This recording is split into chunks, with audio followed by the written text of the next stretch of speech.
অনেক বিষয় আমাদের জানা দরকার। আমরা যারা এখানে আছি, আমরা যদি আপনাদেরকে প্রশ্ন করি, রাসূলুল্লাহ সাল্লাল্লাহু আলাইহি ওয়াসাল্লামের 10 জন সাহাবীর নাম বলতে হবে, কয়জনে পারবেন? রাসূলুল্লাহ সাল্লাল্লাহু আলাইহি ওয়াসাল্লামের 10 জন সাহাবীর নাম বলতে হবে। হ্যাঁ, কে কে বলবেন? তো এটা কি কোনো ইমানের আলামত হলো নাকি? আমাদের ইমানের মূল কি? লা ইলাহা ইল্লাল্লাহু মুহাম্মাদুর রাসূলুল্লাহ, ঠিক না? আল্লাহর তাওহীদে বিশ্বাস করতে হবে, মুহাম্মদ সাল্লাল্লাহু আলাইহি ওয়াসাল্লামের রিসালাতে বিশ্বাস করতে হবে। মুহাম্মদ সাল্লাল্লাহু আলাইহি ওয়াসাল্লামের উপরে যখন বিশ্বাস আনলাম, মুহাম্মদ সাল্লাল্লাহু আলাইহি ওয়াসাল্লামের সাথে তার টুপি, তার দাড়ি, তার জামা, তার ছড়ি আমরা মহব্বত করব না? করব না? করব না? কিন্তু তার সাথে যারা ছিলেন, যে মানুষগুলো তার সাথে থেকেছেন, তার সাথে লড়েছেন, তার সাথে মরেছেন, তার সাথে খেয়েছেন, তাদের মহব্বত করব না? করতে হবে। এই জন্য ইসলামী ইমানের সবচেয়ে গুরুত্বপূর্ণ একটা দিক হলো যে রাসূলুল্লাহ সাল্লাল্লাহু আলাইহি ওয়াসাল্লামের সাহাবীদের মহব্বত করা, পরিচয় জানা। বিশেষ করে আল্লাহ রাসূল সাল্লাল্লাহু আলাইহি ওয়াসাল্লাম 10 জন সাহাবীর কথা বলেছেন যে সেই সাহাবীরা জান্নাতে যাবে। সুবহানাল্লাহ বলেন না? হুজুর বলার পরে বলতে হবে নাকি? শোনেন, হুজুর বলার পরে আপনারা বললে কিন্তু ফাঁকে সব হুজুর নিয়ে নিল, আর আপনারা যদি মনের আবেগে বলেন তাহলে সব খারাপ হবে। আপনারা বলবেন না? যেটা বলছিলাম ভাইরা, আল্লাহ রাসূল সাল্লাল্লাহু আলাইহি ওয়াসাল্লাম বলেছেন তার 10 জন সাহাবী নাম ধরে ধরে বলেছেন যে এই সাহাবীরা 10 জন জান্নাতে যাবেই যাবে। এই 10 জন সাহাবীর নাম জানাটাও আমাদের ইমানের একটা অংশ। যে রাসূলুল্লাহ সাল্লাল্লাহু আলাইহি ওয়াসাল্লামের সহবতে যে তারা জান্নাত পেয়ে গেলেন। সব সাহাবী জান্নাতি, কিন্তু জীবদ্দশায় তারা নাম ধরে জান্নাতের সুসংবাদ পেয়ে গেলেন। এখন আমার প্রশ্ন হলো, আমরা যদি বলি 10 জন ওলি আল্লাহর নাম বলতে হবে, হ্যাঁ, কে কে পারবে? হাত তোলে। হ্যাঁ, পাওয়া গেছে। 10 জন ওলি আল্লাহর নাম বলতে হবে, পারবে না? পারবে, প্রায় সবাই পারবেন। পারবেন না? পারবেন না? পারবেন। 10 জন সাহাবীর নাম বলতে হবে। এই যে আমাদের জ্ঞান, সাহাবীদের ক্ষেত্রে জ্ঞান নেই, অথচ আমরা অনেক নেককার বুজুর্গ, রাজা, বাদশাহ, অনেকেরই নাম জানি, ঠিক না? তাহলে এই যে আমাদের ইমানি দুর্বলতা, এটা কেন আসছে? কারণ আমরা আমাদের ওয়াজ, আলোচনা সাহাবীদেরকে নিয়ে করি না। এই জন্য আজকে মনে মনে নিয়ত করেছি যে রাসূলুল্লাহ সাল্লাল্লাহু আলাইহি ওয়াসাল্লামের 2-1 জন সাহাবীদের নিয়ে আমরা আলোচনা শুরু করব। আপনারা জানেন যে রাসূলুল্লাহ সাল্লাল্লাহু আলাইহি ওয়াসাল্লামের সাহাবায়ে কেরাম প্রায় সকলেই যুবক ছিলেন। কি ছিলেন? রাসূলুল্লাহ সাল্লাল্লাহু আলাইহি ওয়াসাল্লাম নবুয়ত পান কত বছরে? কত বছরে? 40। আর তার সাহাবায়ে কেরাম প্রায় সকলেই 40-এর নিচেই ছিলেন। 35, 30, 25, 20, 15, 8, 10 বছর বয়সেরও অনেকেই সাহাবী হয়েছেন।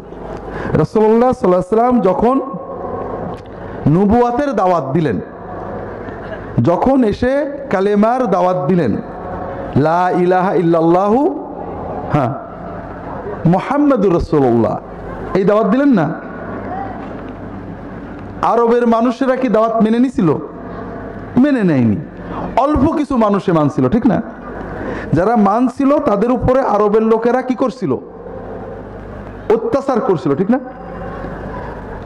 রাসূলুল্লাহ সাল্লাল্লাহু আলাইহি ওয়াসাল্লাম যখন দাওয়াত দিলেন, তিনি প্রথমে কিসের দাওয়াত দিলেন?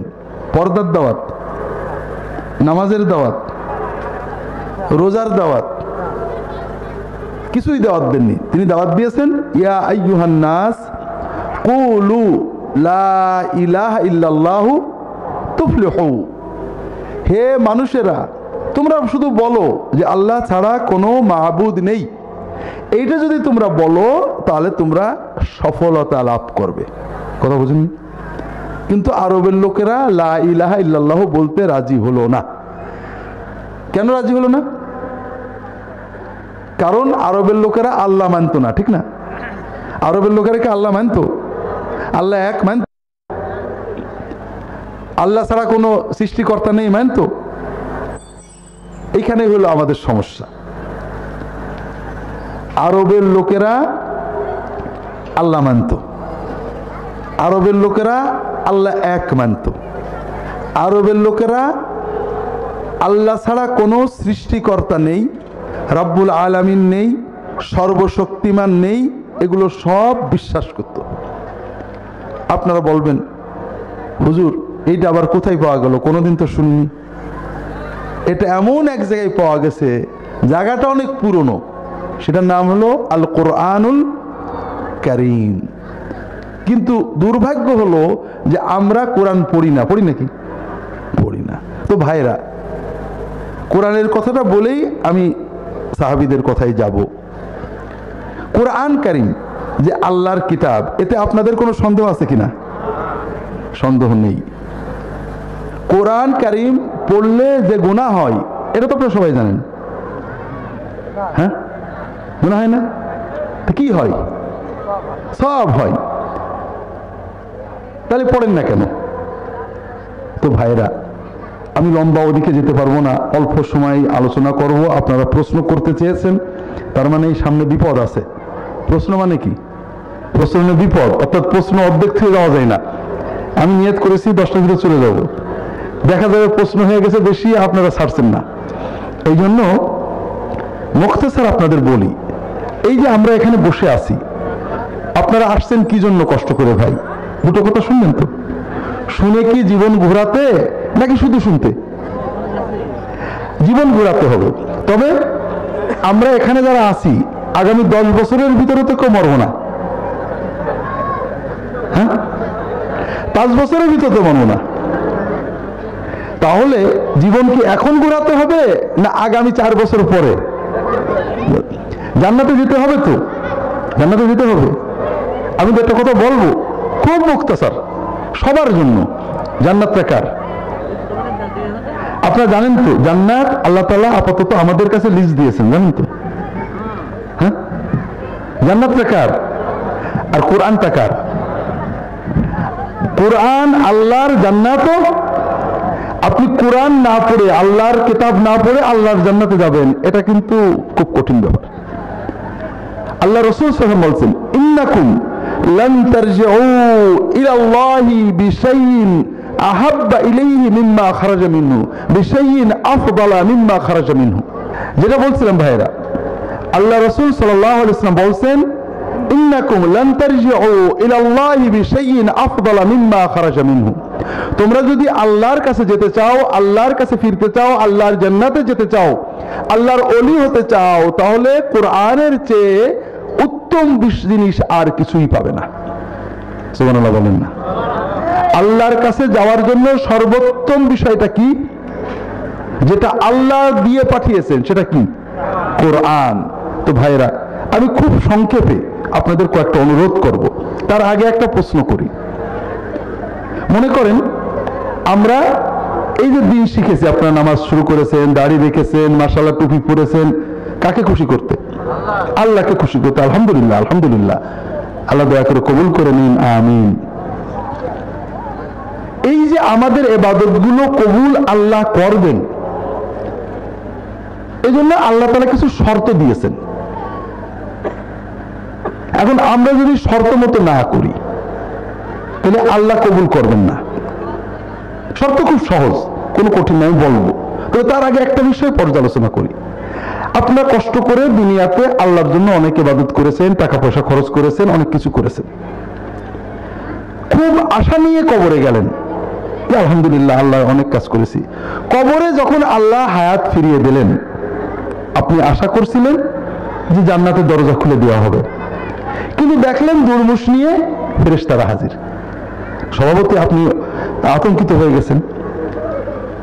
আপনি বলবেন যে আমি তো অনেক ভালো কাজ করেছি, আমি আব্দুল্লাহ জাহাঙ্গীরের মুরিদ ছিলাম, আমি অমক হুজুরের কথা মতো চলছি, আমি অমক হুজুরের কথা মতো চলছি। তখন ফেরেশতারা বলবে না, তোমার কোনো ইবাদত কবুল হয়নি, তুমি শর্ত মতো করনি, আল্লাহর হুকুম মতো করনি। তখন আপনি বলবেন যে আমার তো কোনো দোষ নেই, আমি অমুক মানুষ ছিলাম, আব্দুল্লাহ জাহাঙ্গীর বলেছে আমি করেছি, এখন যদি দোষ থেকে তার ডেকে নিয়ে এসো। তখন ফেরেশতারা তোমাকে ডেকে নিয়ে যাবে, ঠিক না? যাবে? যাবে না। তখন আপনি বুঝতে পারবেন যে কাজটা অন্যায় হয়েছে। তখন আপনি বলবেন যে আসলে আমি বুঝলাম যে শোনা কথার উপরে চলা ঠিক হয়নি, আমি তওবা করছি, আর করবো না, আমাকে আরেকবারের জন্য দুনিয়ায় পাঠাবে, এবার আমি শুনে চলবো না। পাঠাবে তো? পাঠাবে। তো ভাইরা, আমরা কেন অবহেলা করছি? জীবন তো একটাই নাকি? দ্বিতীয় চান্স কি পাবো? কাজেই আপনার যদি মনে করেন 1 লক্ষ টাকায় আছে, এই 1 লক্ষ টাকা আপনি কি যাকে তাকে দেবেন, না যেখানে দিলে নিশ্চিত ফেরত পাবেন, লাভ পাবেন তাকে দেবেন? বলেন তো। এখন আখেরাতের ব্যবসায় কোথায় দিলে লাভ হবে এই বিষয়ে সবচেয়ে ভালো কে জানতেন? কে? মাশাআল্লাহ, মাশাআল্লাহ, আলহামদুলিল্লাহ, এটার নাম ঈমান। আখেরাতের বিজনেসে, আল্লাহর সাথে বিজনেসে, মরার পরের বিজনেসে কোন কায়দায় বিনিয়োগ করলে সর্বোত্তম বেনিফিট লাভ পাওয়া যায়, এই বিষয়টা আল্লাহ তাআলা কাকে জানাইছিলেন? মুহাম্মদুর রাসূলুল্লাহ সাল্লাল্লাহু আলাইহি ওয়াসাল্লামকে। কাজেই আখেরাতের বিজনেসে যদি আপনি দেখেন, ভাই বাঙালি এত বোকা, কাজল ছিল এক সময়, চিনতেন? কোটসানপুরে 1 লাখ টাকা দিলে মাসে 10,000। আমরা কত বলছি ভাই এগুলো ভুয়া, এই কতদিন হইতে পারে না, ঠকে যাবেন। আবার কি ওই মাসের 10,000 না নিলে 1,10,000 পরের মাসের থেকে গুণ হবে। খালি জমি বেচে টাকা দেয় আর খালি নেয় না, খালি যোগ কষে। তারপর কি হলো? টাকা পাওয়া গেছে তো? আমি একবার আবু সাইদ ফকির ডিসি ছিল না তত্ত্বাবধায়কের সময়, তখন আমাকে উনি বেসরকারি কারা পরিদর্শক বানায়, উনি খুব মহব্বত করতেন, কারা পরিদর্শক বানাইছিলেন। তো জেলখানা দেখতে যেতাম মাঝে মাঝে, মানে জেলখানার কয়েদিদের উপর অত্যাচার হচ্ছে কিনা, ঠিক মতো খাওয়া দেওয়া হচ্ছে কিনা, ঠিক মতো কোর্টে নেওয়া হচ্ছে কিনা, এইগুলো দেখার কাম ওই ডিসি সাহেব সাথে নিয়ে যেতেন আর কি। তো ওই সময় কাজলকে অনেকবার দিয়েছে, ডান্ডা বেরিয়ে একেবারে এখান থেকে ডান্ডা, ওখানে ডান্ডা, এখান থেকে খারাপ করে, পরে কিভাবে জামিন করে চলে গেছে। তো যাই হোক, এখন যে লোক 20 লাখ 50 লাখ কাজলের দিয়ে ঠকলো, তার রিকভারির একটা আশা আছে, তাই না? জীবনটা তো আছে, খেটে পিঠে আবার কিছু পাবে। কিন্তু আপনি অমুক জায়গায় অত ফজিলত, অমুক জায়গায় অমুক মুক্তি, অমুক জায়গায় অমুক জান্নাত, অমুক শুনলেন, যেখানে শুনলেন দৌড়ালেন, গেলেন, সিজদা দিলেন, আমল করলেন, কিন্তু মরার পরে দেখলেন সব ফাঁকা। তখন কি আর ব্যাক করা যাবে? জীবন ভাই একটাই। দেখেন আপনারা যেটা ভালো মনে করেন, দুটো পথ, একটা পথের মাথায় মুহাম্মদ রাসূলুল্লাহ সাল্লাল্লাহু আলাইহি ওয়াসাল্লাম, তিনি বলছেন এই পথে এসো, পরিষ্কার। আর একটা পথের মাথায় আমরা হুজুররা দাঁড়িয়ে আছি, বলছি এটাও খুব ভালো, আপনি কোনটায় যাবেন? মুহাম্মদ রাসূলুল্লাহ সাল্লাল্লাহু আলাইহি ওয়াসাল্লাম। তো ভাইরা, প্রথমে আপনাদের অনুরোধ করব দুটো বিষয়। আল্লাহ কোরআন কারিমে প্রথম কথা নাজিল করেছেন কি? হ্যাঁ, ইকরা। ইকরা মানে শোনো। ইকরা মানে কি? না শোনো, পড়ো। আমরা কি পড়ে মুসলমান না শুনে মুসলমান? কিন্তু আল্লাহ তো বললেন পড়ো। আল্লাহর প্রথম কথা হলো পড়ে মুসলমান হও। আমরা বললাম আল্লাহ তোমার কথা মানি নিয়ে আমরা শুনিয়েই মুসলমান হব, তাহলে কাজ কি ঠিক হলো? তাহলে আমাদের পড়তে হবে। কি পড়তে হবে? প্রথম পড়তে হবে আমাদের কোরআন, এরপরে নবীজির জীবনী, নবীজির হাদিস, এরপরে আলেম ওলামাদের বইপত্র পড়তে হবে। কথা কি বুঝতে পেরেছেন? 2 নম্বর, কথা শুনতেও হবে, পড়ার পাশাপাশি শুনতে হবে। এটা দোষ নেই, আমার কথা শুনবেন, আমার শেখ মাওলানা আমাদের আবু বকরের কথা শুনবেন, মামুনুল ইব্রাহিম আল মামুনের কথা শুনবেন, শুনতে হবে। তবে আল্লাহ শোনার একটা ক্রাইটেরিয়া দিয়েছেন, একটু মন দিয়ে আমরা শুনি। আল্লাহ বলছেন আল্লাযীনা ইসতামিউনাল কাওলা ফায়াত্তাবিউনা আহসানা, যারা কথা শুনে সব কথা মানে না, যাচাই করে কথার ভিতরে যেটা ভালো সেইটা মানে। কথা বোঝেননি? তো মুমিনের ভিতরে যাচাইয়ের ক্ষমতা থাকতে হবে, আর কথা শুনলেই মানা যাবে না, কথাটাকে যাচাই করে যেটা ভালো বলে প্রমাণিত হবে সেটা মানতে হবে। কথা কি বুঝতে পেরেছেন? তাহলে আমাদের আল্লাহর হুকুম হলো পড়ো এবং কথা শোনো, এটা ঠিক আছে, কিন্তু শোনার পরে যাচাই করে মানো। দ্বিতীয় হলো সবচেয়ে বেশি কি পড়ব? কোরআন। আমার অনুরোধ ভাইয়েরা, আমি এটা ওয়াজের ভিতরে ব্যাখ্যা করছি না, খুব মুখতাসর বলছি, কারণ জীবনটা ঘোরাতে হবে। আমিও তো আগামী 50 বছরের ভিতরে মরবো না, ঠিক না? হ্যাঁ, আমার আব্বা মারা গেছে, আপনাদের দেশের মানুষ আমরা এই 53-54 বছর বয়সে। আমি হিসেবে ধরেছিলাম যে 53-54 পর্যন্ত আসি, যদি ম্যাক্সিমাম, মিনিমামের তো কোনো নেই। তা আমার পার হয়ে গেছে, 57 হয়ে গেছে। তার মানে আমি এখন বোনাস এক্সটেনশনে আছি আর কি, যে কোনো সময়। এই জন্য খুব অস্থির হয়ে গেছিলাম, আল্লাহর ইচ্ছা কিছু তেমন কাজ করতে পারলাম না, 53-54 হয়ে গেল, কোনো বড় কিছুই হলো না। তখন আমার বন্ধু বান্ধবের বললাম যে ভাই কিছু তো হলোই না, 10 শতক জমি আল্লাহর জন্য রেখে যাই। ওই আসনা ট্রাস্টের জমি রেজিস্ট্রি করে দিয়েছিলাম। তো যাই হোক, আলহামদুলিল্লাহ অনেক কাজ হয়েছে, আল্লাহ করাইছেন, বেঁচে আছি এখন আলহামদুলিল্লাহ। তো এই যে আমরা চলে যাবো আল্লাহর কাছে, আল্লাহ তাআলার কাছে তেমন কোনো আমল করতে পারি না। লোকে বলে না যে ঘরামির ঘরে খড় থাকে না, আমার অবস্থা তাই। আল্লাহ তাআলার কাছে দেওয়ার মতো আমল খুবই কম। এই যে আপনাদের বিরুদ্ধে যে কথা বলবো, যদি আপনি কালকে থেকে আমল করেন তাহলে আমি কি একটু ভাগের ভাগ পাবো না? এটা আমারও তো এটাই বিজনেস। দুনিয়াতে ভাই আল্লাহ চালাচ্ছে, কিন্তু আখিরাতে তো তেমন কিছুই করা হলো না। আল্লাহ তাআলা যদি দয়া করে মাফ না করেন, তাহলে আল্লাহর সামনে দিয়ে দাবি করার মতো কিছুই নেই। তো এই জন্য আমি প্রথমেই ভূমিকায় আপনাদের কয়েকটা বিষয়ের কথা বলবো, যদি ভালো লাগে কেউ পালন করেন আলহামদুলিল্লাহ। প্রথম কথা হলো ভাইরা, নিজেদেরকে কোরআনের সাথে জড়াতে হবে। কিসের সাথে? কোরআনের সাথে। আল্লাহ রাসূল সাল্লাল্লাহু আলাইহি ওয়াসাল্লাম বলেছেন, মান জাআলাহু আমামাহু কাদাহু ইলাল জান্নাহ, ইন্না হাযাল কুরআনা শাফিউন মুশাফফা ওয়া মাহিলুন মুসাদ্দাক। এই কোরআন হবে এমন শাফাআতকারী, কোরআন যার জন্য শাফাআত করবে আল্লাহ তার শাফাআত মেনেই নেবেন। আর কোরআন হলো এমন বিবাদী, যার বিরুদ্ধে কোরআন বিবাদী হবে তার আর রেহাই থাকবে না। কাজেই যে ব্যক্তি কোরআনকে তার সামনে রাখবে, কোরআনের পিছে চলবে, কোরআনকে ইমাম বানাবে, কোরআনের মুক্তাদি হবে, কোরআনকে পীর বানাবে, কোরআনের মুরিদ হবে, এই কোরআন তাকে জান্নাতে নেবেই নেবে। তো ভাইরা আসেন না কোরআনের সাথে জুড়ে যাই। আল্লাহর সাথে বিজনেস সবচেয়ে সহজ। আপনি স্কুলে ভর্তি হলেন, কয়েকদিন পরে আর পড়তে পারলেন না, সার্টিফিকেট পাবেন। আর আপনি আজকে কোরআনের ছাত্র হয়ে যান, যে কয়দিন বেঁচে থাকেন শুধু প্রতিদিন কয়েক মিনিট কোরআনের কাছে বসবেন, একদিন পরেই মরেন আর 1000 বছর পরেই মরেন, আপনি কোরআনের সাহেব হয়ে, কোরআনের মুরিদ হয়ে, কোরআনের সাথী হয়ে ইনশাআল্লাহ কোরআনের সাথে জান্নাতে চলে যাবেন। এখানে আপনার মনের ইচ্ছার চেষ্টা বড় কথা, কত দূরে গিয়েছেন এটা বড় কথা না। কথা কি বুঝতে পারছেন? আসেন না আমরা সবাই নিয়ত করি যে আল্লাহ জীবনে যতদিন বেঁচে থাকবো তোমার কোরআনের সাথে থাকবো। কোরআন পড়তে পারি না, তারপরে অন্তত 10টা মিনিট কোরআন সামনে নিয়ে বসে থাকবো। দিনের ভিতরে 10-15 মিনিট 20 মিনিট অন্তত প্রতিদিন কোরআনের সাথে বসবো। মরণ পর্যন্ত একদিনও কোরআনের সোহবত বাদ দেব না। যারা কোরআন পড়তে পারি না, কোরআনটা পড়া শিখবো সহি শুদ্ধ, যতটুকু পারি। আপনি কালকে থেকে শুরু করেন, সপ্তাহে 2 দিন, সপ্তাহে 3 ঘন্টা কারি সাহেব ইমাম সাহেবের কাছে বসবেন। আপনি একদিন পরেই মারা যান, আর 20 বছর পরেই মারা যান, কোরআন সহি করেই মারা যান, আর সহি না করেই মারা যান, আপনি কোরআনের তালবেলেম হয়ে গেলেন।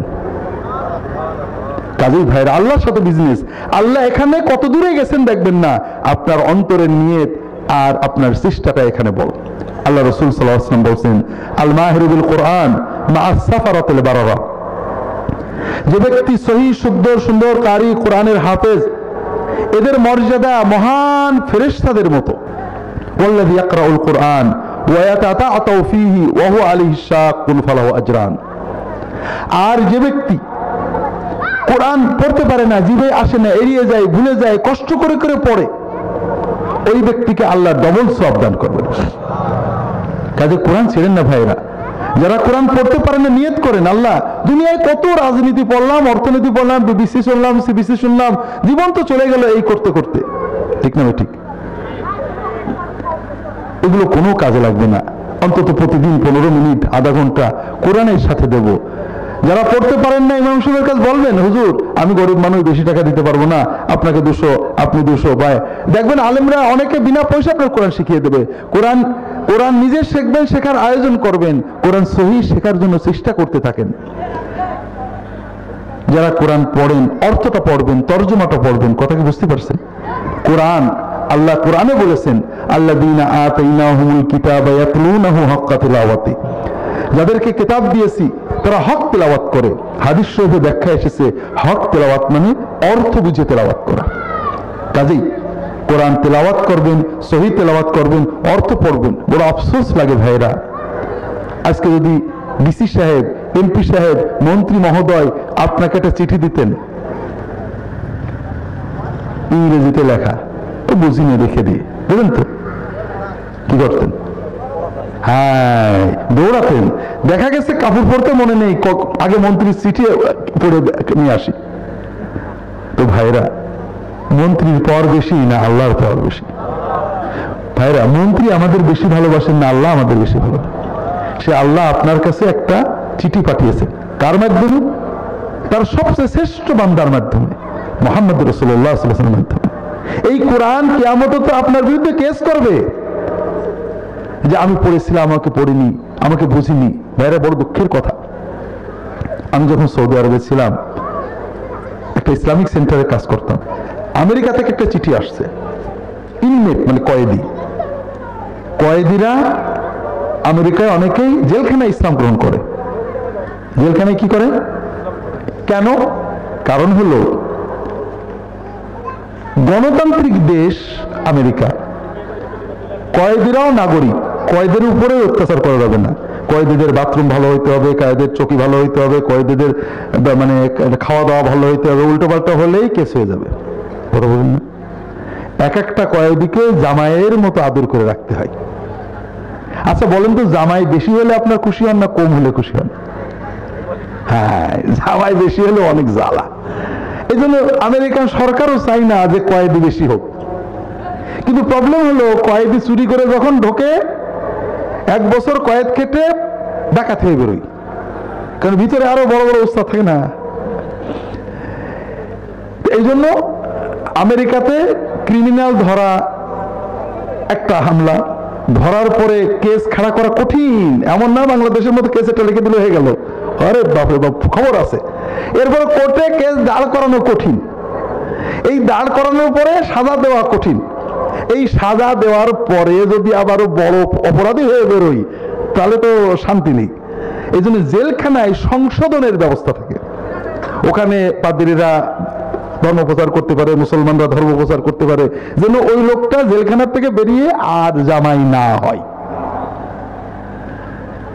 এই সুযোগটা জেলখানায় থাকার কারণে অনেকেই জেলখানায়, ওখানে কিছু মুবাল্লিগ থাকে বা দ্বীনের কথা বলে ইসলাম গ্রহণ করে।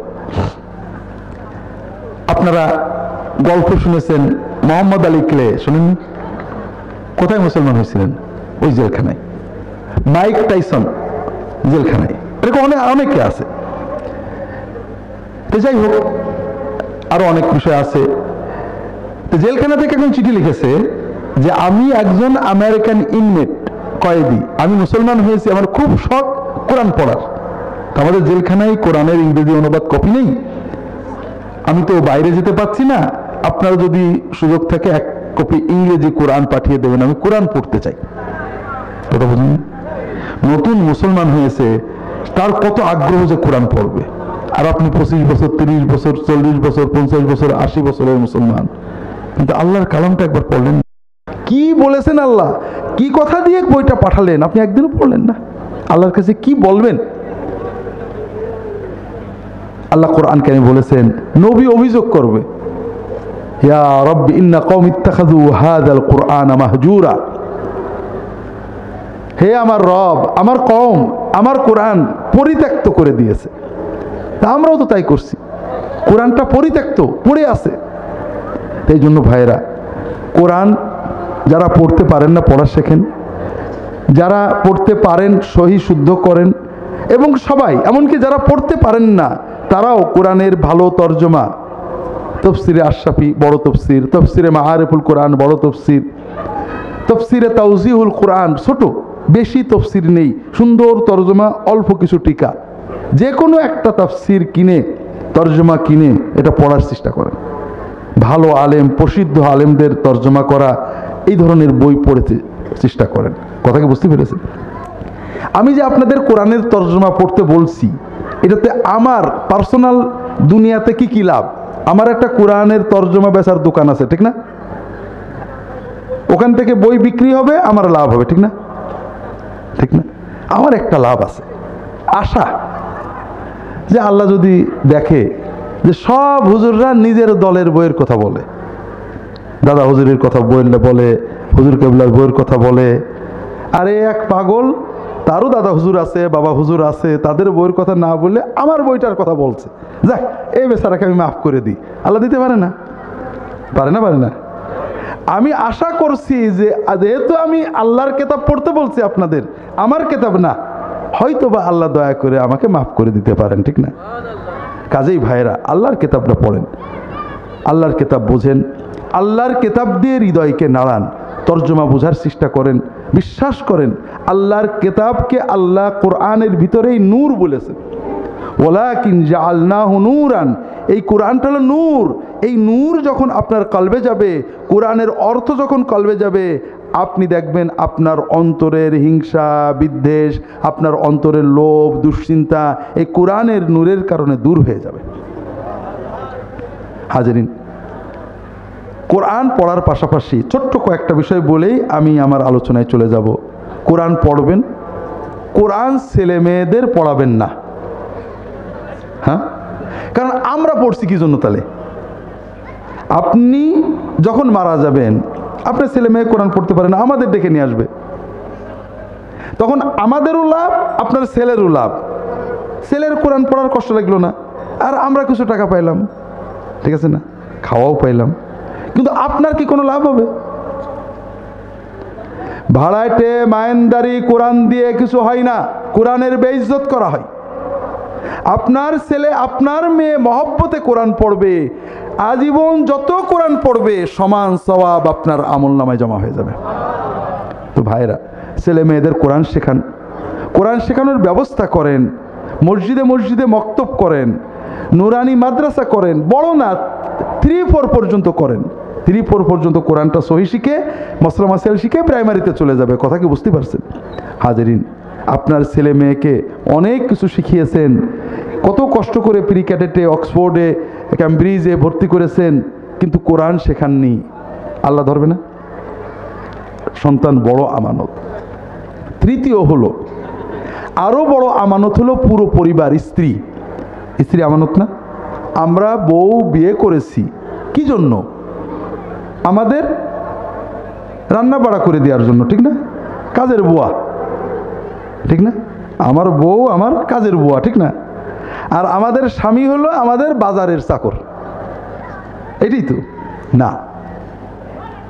কোরআনে আল্লাহ বলছেন, তোমার জান্নাতের সাথী তোমার স্ত্রী এবং ছেলে মেয়ে। তোমার স্ত্রী এবং ছেলে মেয়েকে, তোমার স্বামী এবং ছেলে মেয়েকে যদি তুমি মোটামুটি দিনের ভিতরে রাখো, ইনশাআল্লাহ পরিবার একসাথেই জান্নাতে থাকতে পারবে। এই জন্য ভাইরা, পরিবারের দিকে লক্ষ্য দেন। স্ত্রীকে দিন জানানো, দিন বোঝানো, দিনের পথে উদ্বুদ্ধ করা, স্বামীকে দিন শেখানো, দিনের পথে উদ্বুদ্ধ করা, দিনই প্রোগ্রামে নিয়ে যাওয়া, দিনই বই কিনে দেওয়া, দিনই পরিবেশে নিয়ে যাওয়া, এটাতে আপনি শুধু আখেরাতে নয় দুনিয়াতে পাবেন। আমরা মনে করি আমরা স্বামী স্ত্রী দুনিয়ায় শুধু এই দাম্পত্য জীবনের সঙ্গী না, আমরা স্বামী স্ত্রী দুনিয়া আখেরাতের অনন্ত জীবনের একটা স্পিরিচুয়াল ইউনিট। কাজেই সেইভাবে যেন আমরা দুনিয়াতে একসাথে থাকতে পারি, আখেরাতে একসাথে থাকতে পারি, এইভাবে পরিবারটা গড়তে হবে। কথা কি বুঝতে পেরেছেন? আর এই গড়তে যে আপনার লস নেই।